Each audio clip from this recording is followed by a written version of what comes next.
Okay, hello everyone and welcome back to Team Enlightened, right? So বহুত দিনৰ পাছত হয় নাই জিনক বাৰু আমি যে কাৰ্বন চেপ্টাৰটো মই ষ্টাৰ্ট দিছিলোঁ আৰু মই দুটা লেকচাৰ অলৰেডি কমপ্লিট কৰিছোঁ আজি আমি কাৰ্বন চেপ্টাৰটোৰ ক'ব গ'লে অন্তিম ভাগটোলৈ আহিছোঁ তোমালোকৰ মেট্ৰিকৰ 2021ত অলপ পৰ্চন কাটি দিছে ৰাইট তো সেই পৰ্চনখিনি আমি পাৰিলে পিছত চাম কিন্তু অৰ্গেনিক কেমিষ্ট্ৰিৰ বা কাৰ্বন চেপ্টাৰ যেটো বেসিক কনসেপ্ট হয় বা যেটো বেসিক স্ট্ৰাকচাৰ হয় আমি সেইটো আগতে শিকি ল'ব লাগিব হয় নাই ঠিক আছে সো এই যে বেসিক কথাখিনি হয় নাই যে কাৰ্বন চেপ্টাৰৰ যিখিনি বেসিক কথা সেইখিনি জানিলে তোমালোকে গোটেই চেপ্টাৰটো নিজে পঢ়িব পাৰিবা আৰু তেতিয়া তোমাৰ কি হ'ব ইন ফিউচাৰ কেसेছ ন মানে ভৱিষ্যতে তোমালোক সুবিধা হ'ব ঠিক আছে এতিয়া অলপ বৰষুণ পৰি আছে কাৰণে অলপ বেকগ্ৰাউণ্ডৰ সাউণ্ড অলপ হেৰিকে আহিব পাৰে সো অকমান এডজাষ্ট কৰি মাইক হেডফোন লগাই ল'ব পাৰি ঠিক আছে সো চোৱা আজি মই তোমালোকক শিকাবলৈ গৈ আছোঁ এটা নতুন টপিক যাৰ নাম হৈছে হাইড্ৰ'কাৰ্বন কি নাম তাৰ হাইড্ৰ'কাৰ্বন নামে যাৰ পৰিচয় মানুহে কয় ন যে নামে মানুহৰ পৰিচয় হয় হাইড্ৰ'কাৰ্বন বুলি কোৱাৰ লগে লগে ইয়াত দুটা শব্দ লগ লাগি আছে এটা হৈছে হাইড্ৰ এটা হৈছে কাৰ্বন হাইড্ৰ'কাৰ্বনৰ অৰ্থ একদম সহজ ভাষাত বুজাবলৈ গ'লে যে হাইড্ৰজেন আৰু কাৰ্বন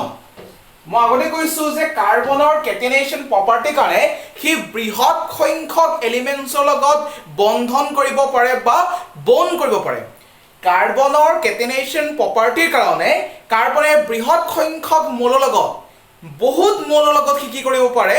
কম্বাইন কৰিব পাৰে বা বন্ড গঠন কৰিব পাৰে সো কাৰ্বনে হাইড্ৰজেনৰ লগতো কিন্তু বন্ড গঠন কৰে সো যেতিয়া কাৰ্বন আৰু হাইড্ৰজেন মিলি পেলাই এটা কম্পাউণ্ড সৃষ্টি হ'ব যেতিয়া হাইড্ৰজেন আৰু কাৰ্বন মিলি পেলাই এটা কম্পাউণ্ড সৃষ্টি হ'ব সেই কম্পাউণ্ডটোকে আমি কম হাইড্ৰ'কাৰ্বন মানে compounds formed by carbon and hydrogens they are known as hydrocarbons যে কাৰ্বন আৰু হাইড্ৰজেনৰ মাজত এটা বন্ড সৃষ্টি হয় বা এটা বন্ধন সৃষ্টি হৈ পেলাই যিবোৰ কম্পাউণ্ডৰ সৃষ্টি হয় তাকে আমি কি বুলি কওঁ হাইড্ৰ'কাৰ্বনছ বুলি কওঁ একদম সিম্পল লাগে বুজাবলৈ গ'লে ঠিক আছে যে হাইড্ৰ'কাৰ্বনছ কি হয় যে হাইড্ৰজেন আৰু কাৰ্বনৰ যিবোৰ কম্পাউণ্ডছ হয় কাৰ্বন আৰু হাইড্ৰজেনৰ কম্পাউণ্ডছ হয় আমি তাকে সাধাৰণতে কি বুলি কওঁ হাইড্ৰ'কাৰ্বনছ বুলি কওঁ ঠিক আছে এতিয়া এই হাইড্ৰ'কাৰ্বনছ পঢ়োৱাৰ আগতে মই এটা কথা তোমাক আকৌ বুজাই দিব বিচাৰিছো যে কাৰ্বনৰ এটা প্ৰপাৰ্টি আছে যাৰ নাম হৈছে কেটেনেশন প্ৰপাৰ্টি আৰু সেই কেটেনেশন প্ৰপাৰ্টিৰ কাৰণে কাৰ্বনে বহুত সংখ্যক মৌলৰ লগত বা এলিমেন্টছৰ লগত বন্ধন কৰিব পাৰে যাৰ কাৰণে আৰু কি নিজে নিজৰ লগতো বন্ড সৃষ্টি কৰিব পাৰে মানে কাৰ্বনে কাৰ্বনৰ লগত এটা কাৰ্বনে আন এটা কাৰ্বনৰ লগত কি কৰিব পাৰে বন্ড সৃষ্টি কৰিব পাৰে আৰু বৃহৎ সংখ্যক বহুত দীঘল বন্ড সৃষ্টি কৰিব পাৰে যাৰ কাৰণে কাৰ্বন চেইনডাল বহুত দীঘল হৈ যাব পাৰে ঠিক আছে সো আমি শিকিবলৈ গৈ আছো কথাখিনি ঠিক আছে মই জাষ্ট তোমালোকক কেটেনেশন প্ৰপাৰ্টিটো অকমান মল্টিপ্লাই দিছো যে বাৰু এতিয়া চোৱা হাইড্ৰ'কাৰ্বনৰ ভাগ কেইটা হাইড্ৰ'কাৰ্বনছৰ ভাগ কেইটা একদম যদি মই সহজ ভাষাত বুজাবলৈ চাওঁ হাইড্ৰ'কাৰ্বনছৰ ভাগ প্ৰধানতে তিনিটা প্ৰকাৰৰ আছে এটা হৈছে এলকেন আৰু যিসকল অসমীয়া মিডিয়ামৰ ষ্টুডেণ্ট হয় তোমালোকক মই আগতে কৈ দিছোঁ তোমালোক অসমীয়া মিডিয়ামৰ ষ্টুডেণ্টে হোৱা বা ইংলিছ মিডিয়ামৰ ষ্টুডেণ্টে হোৱা পৰীক্ষাত সদায় ইংৰাজীত সেই নামটো লিখি পেলাই ব্ৰেকেটত অসমীয়া লিখিবা বা অসমীয়া লিখি পেলাই ব্ৰেকেটত ইংৰাজী লিখিবা মানে ইংৰাজী নামটো লিখিবা পৰীক্ষাত লিখা কথা বাদ দিয়া তোমালোকে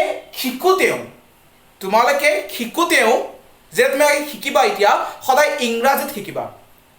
এই কম্পাউণ্ডবোৰৰ যেতিয়া নামকৰণ কৰিবলৈ আহিব হাইড্ৰ'কাৰ্বনবোৰৰ যেতিয়া নামকৰণ কৰিবলৈ আহিব সেই নামকৰণটো তোমালোকে সদায় ইংৰাজীত শিকিব লাগিব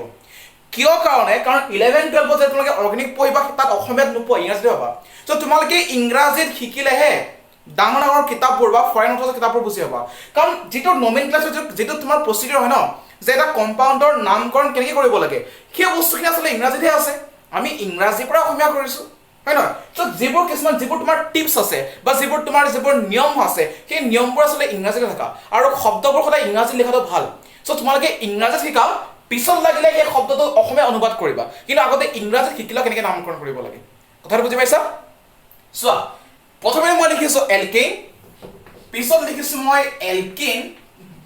আৰু তাৰ পিছত মই লিখিছো এলকাইন এলকেইন এলকিন আৰু এলকাইন ঠিক আছে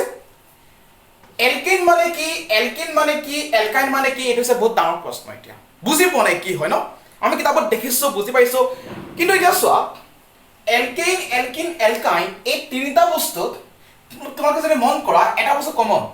এই এলকেইন এলকিন এলকাইনৰ এই শব্দকেইটাত কিবা এটা বস্তু কমন হৈ আছে কি কমন হৈ আছে এইটো চোৱা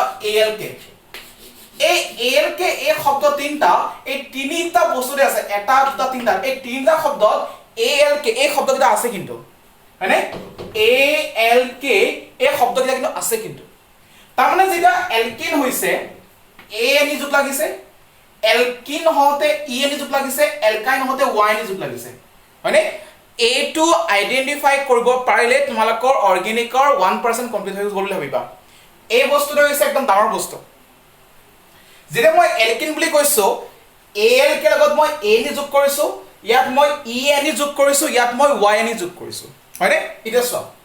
এলকিন মানে কি এলকিন মানে হৈছে যিবোৰ কম্পাউণ্ডত যিবোৰ অৰ্গেনিক বা যিবোৰ হাইড্ৰকাৰ্বনত কাৰ্বন কাৰ্বনৰ মাজত কেৱল এটাহে বন্ড থাকে মানে যদি এইটো কাৰ্বন এটাৰ মাজত কেৱল এটা বন্ডে থাকিব পাৰিব সিঙ্গল বন্ড এটা বন্ধনে যদি এটা কম্পাউণ্ড এটা হাইড্ৰকাৰ্বনত যদি কাৰ্বন কাৰ্বনৰ মাজত যদি এটা বন্ধন থাকে তাকে আমি এলকেন বুলি কওঁ কি বুলি কওঁ আমি তাকে এলকেন বুলি কওঁ যে কাৰ্বন কাৰ্বনৰ মাজত সদায় এটা বন্ধনীয়ে থাকিব পাৰে এলকেন মানে হৈছে কাৰ্বন কাৰ্বনৰ মাজত যদি এটা বন্ধন থাকে তেতিয়া আমি তাক এলকেন বুলি কওঁ মানে সিঙ্গল বন্ডেড কাৰ্বনছ যিবোৰ কাৰ্বনত যিবোৰ যিবোৰ হাইড্ৰকাৰ্বনছত কাৰ্বন আৰু কাৰ্বনৰ মাজত সিঙ্গল বন্ড থাকে তাক আমি কি বুলি কওঁ এলকেন বুলি কওঁ মানে এলকেন বুলি বুজাব গ'লে আমি কি বুজাম যে দুটা কাৰ্বনৰ মাজত যিকোনো দুটা কাৰ্বনৰ মাজত সদায় এটা বন্ডে থাকিব এলকেন মানে কি এলকেন মানে হৈছে এটা অৰ্গেনিক কম্পাউণ্ড বা এটা তোমাৰ হাইড্ৰকাৰ্বনত যদি এটা বা এটাতকৈ বেছি ডাবল বন্ড থাকে এটা বা এটাতকৈ বেছি ডাবল বন্ড থাকে এটা ডাবল বন্ড ক'ত থাকিব লাগিব ডাবল বন্ড থাকিব লাগিব কাৰ্বন আৰু কাৰ্বনৰ মাজত বহুতে প্ৰশ্ন এটা সুধি দিব পাৰে মোক ইয়াতে মই যে ক'লো যে এলকিনত এটা বা এটাতকৈ বেছি ডাবল বন্ড থাকিব লাগিব এই বস্তু মোক বহুতে প্ৰশ্ন সুধি দিব পাৰে যে ডাবল বন্ডটো কাৰ্বন আৰু কাৰ্বনৰ মাজত থাকিব লাগিব নে কাৰ্বন আৰু বেলেগ কম্পাউণ্ডত থাকিলে হ'ব নহ'ব ই কাৰ্বন আৰু কাৰ্বনৰ মাজত থাকিব লাগিব মই উদাহৰণটো বুজাই আছো চোৱা এইটো এটা মই কম্পাউণ্ড এটা লিখিছো ঠিক আছে ইয়াত তোমাৰ হাইড্ৰজেনবোৰ আছে আৰু মই হাইড্ৰজেনবোৰ দিয়া নাই ঠিক আছে ওকে এটা চোৱা এই যে কম্পাউণ্ডটো মই লিখিছো এই কম্পাউণ্ডটোত এই কাৰ্বনটো চোৱাচোন এই কাৰ্বনটো আৰু এই কাৰ্বনটোৰ মাজত কি আছে ডাবল বন্ড এটা আছে হয়নে এই কাৰ্বনটো আৰু এই কাৰ্বনৰ মাজত ডাবল বন্ড এটা আছে তো এটা অৰ্গেনিক কম্পাউণ্ড বা এটা হাইড্ৰকাৰ্বনত যদি এটা ডাবল বন্ড থাকে বা এটাতকৈ বেছি ডাবল বন্ড থাকে ধৰি লোৱা যেনিবা তোমাৰ ইয়াত বোলে ডাবল বন্ড আছে ধৰি লোৱা বোলে তোমাৰ এইখিনি ডাবল বন্ড আছে সো ইয়াত এটা ডাবল বন্ড ইয়াত এটা ডাবল বন্ড সো এইটো এলকিন হ'ব মানে কাৰ্বনৰ লগত কাৰ্বনে যদি ডাবল বন্ড কৰে কেইটা এটা বা এটাতকৈ বেছি এটা বন্ড বা এটাতকৈ বেছি বন্ড মানে এটা ডাবল বন্ড বা এটাতকৈ বেছি ডাবল বন্ড সো এটা হাইড্ৰকাৰ্বনত যদি এটা ডাবল বন্ড থাকে বা তাতকৈ যদি বেছি ডাবল বন্ড থাকে তাকে আমি এলকিন বুলি কওঁ তাকে আমি কি বুলি কওঁ এলকিন বুলি কওঁ এতিয়া আৰু এটা মই কম্পাউণ্ড দেখাইছো ধৰি লোৱা এইটো কম্পাউণ্ড এইটো এলকেন নহয় মই জাষ্ট এটা এক্সাম্পল দিছো চোৱা এই কম্পাউণ্ডটোত এইটো লিখিছো এই কম্পাউণ্ডটোত চোৱা কাৰ্বন আৰু নাইট্ৰজেনৰ মাজত ট্ৰিপল বন্ড আছে কি বন্ড আছে ট্ৰিপল বন্ড আছে কি বন্ড আছে ট্ৰিপল বন্ড আছে এতিয়া বহুতে প্ৰশ্ন সুধিব পাৰে যে স্যাৰ ইয়াত ট্ৰিপল বন্ড থকাৰ কাৰণে ই জানো এলকাইন হ'ব মানে ট্ৰিপল বন্ড হ'লে এলকাইন হয় মোক বোলে কুৱেশ্যন সুধিব পাৰে যে কাৰ্বন আৰু নাইট্ৰজেনৰ মাজত যিটো ট্ৰিপল বন্ড আছে সি জানো এলকাইন হ'ব নহয় মই কি কৈছো যে ডাবল মই যেতিয়া এলকাইন কথা পঢ়াই আছো আৰু এলকিন এলকাইনত যেতিয়া মই বন্ড এটা কৈ আছো সেই বন্ডটো কেৱল আৰু কেৱল কাৰ্বন আৰু কাৰ্বনৰ মাজতহে থাকিব লাগিব এইটো এটা এলকেন হয় এইটো কিয় এলকেন কাৰণ কাৰ্বন কাৰ্বন মাজত এটা সিঙ্গল বন্ড আছে কাৰ্বন কাৰ্বন মাজত কি বন্ড আছে সিঙ্গল বন্ড আছে এইটো মনত ৰাখিবা যে এলকেন এলকিন এলকাইন আইডেন্টিফাই কৰিবলৈ হলে আমি কেৱল কাৰ্বনৰ মাজৰ বন্ধুহে চাম carbon nitrogen carbon hydrogen carbon oxygen তাৰ মাজৰ বন্ধু নাচাও আমি সদায় চাম যে কাৰ্বন কাৰ্বন মাজত কি বন্ড আছে ডাবল সিঙ্গল নে ট্ৰিপল বন্ড আৰু এলকাইন মানে হৈছে কি বন্ড ট্ৰিপল বন্ড যে কাৰ্বনৰ মাজত এটা বা এটাতকৈ বেছি ট্ৰিপল বন্ড থাকিব লাগিব এই কম্পাউণ্ডত কেইটা বন্ড আছে ট্ৰিপল বন্ড এটা ট্ৰিপল বন্ড আছে ট্ৰিপল বন্ড মানে কি তিনটা বন্ড এটা দুটা তিনটা হয়নে সো যেটো ট্ৰিপল বন্ড আছে ই হৈ গল তোমাৰ কি এলকাইন এই যেটো তোমাৰ ডাবল বন্ড আছে এটো হৈ গল তোমাৰ এলকিন এই যেটো সিঙ্গল বন্ড হয় এটো হৈ গল তোমাৰ এলকিন সো এলকিন মানে কি সিঙ্গল বন্ড এলকিন মানে কি ডাবল বন্ড এলকাইন মানে কি triple bond double bond triple bond কাৰ মাজত কাৰ্বনৰ মাজত কাৰ্বনে নিজৰ লগত যদি সিঙ্গল বন্ড কৰে কি এলকেন হল কাৰ্বনে নিজৰ মাজত যদি এটা ডাবল বন্ড কৰে বা এটাতকৈ বেছি ডাবল বন্ড কৰে কি হৈ গল এলকিন আৰু কাৰ্বনে নিজৰ মাজত যদি ট্ৰিপল বন্ড কৰে এটা বা তাতকৈ বেছি ট্ৰিপল বন্ড কৰে কি হৈ গল তোমাৰ এলকাইন কথাটো ক্লিয়াৰ হৈছে সো এলকিন এলকিন এলকাইন ইটো হৈছে আমাৰ কথাটো ওকে নেক্সট তো চোৱা এটা শব্দ আছে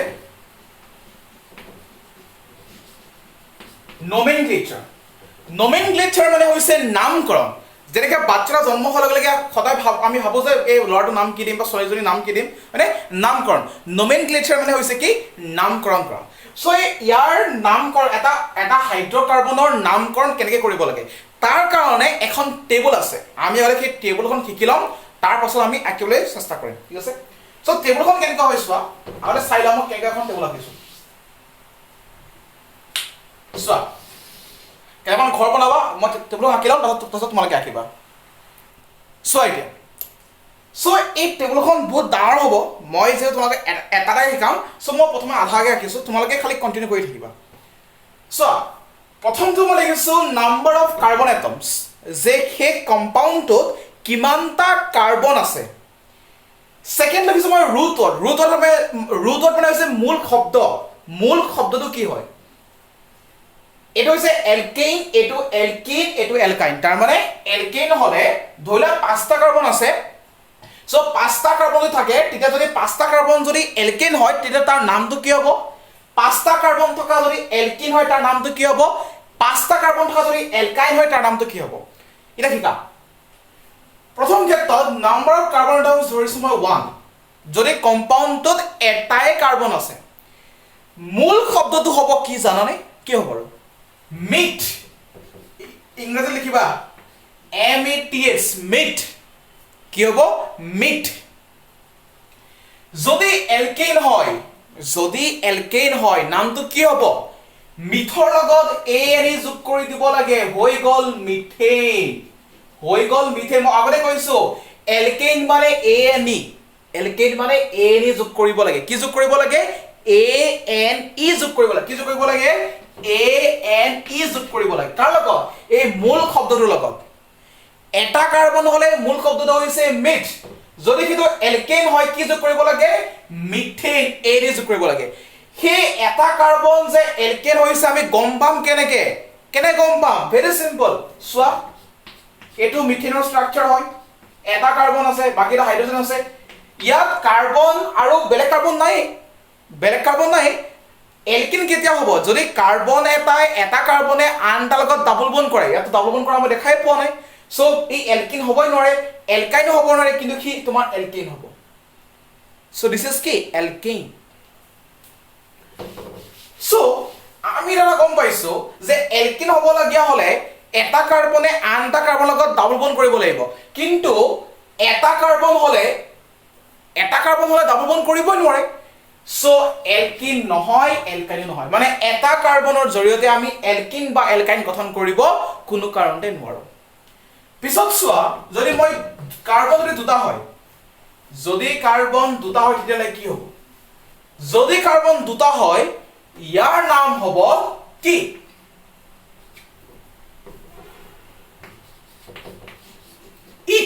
ETH কি হ'ব তোমাৰ ETH এলকেন হলে হ'ব তোমাৰ ইথেন ETHANE এলকিন হলে তোমাৰ হ'ব ইথিন ETHENE ইথিন আৰু এলকাইন হলে তোমালোকৰ হ'ব ইথাইন ETHYNE এলকিন হলে ENE যোগ কৰিবা এলকাইন হলে YNE যোগ কৰিবা কৰ লগত যোগ কৰিবা ETH ৰ লগত হয়নে এতিয়া এলকিন বুলি মই কৈ আছো ইথেন বুলি যে মই কৈ আছো ৰাইট এটা যে মই ইথেন বুলি কৈ আছো স্ট্ৰাকচাৰ কেনেকৈ হ'ব চোৱা কাৰ্বন কাৰ্বন কি বন্ড সিঙ্গেল বন্ড বাকিখিনি কি হ'ব হাইড্ৰোজেন ইথিন মানে কি কাৰ্বন কাৰ্বন কি বন্ড ডাবল বন্ড বাকিটা কি হ'ব হাইড্ৰোজেন ইথাইন মানে কি হ'ব কাৰ্বন কাৰ্বন কি বন্ড ট্ৰিপল বাকিটা কি হ'ব হাইড্ৰোজেন হয়নে এটা কথা মনত ৰাখিবা যে কাৰ্বনে সৰ্বমুঠ 4টা বন্ডে কৰিব পাৰে সো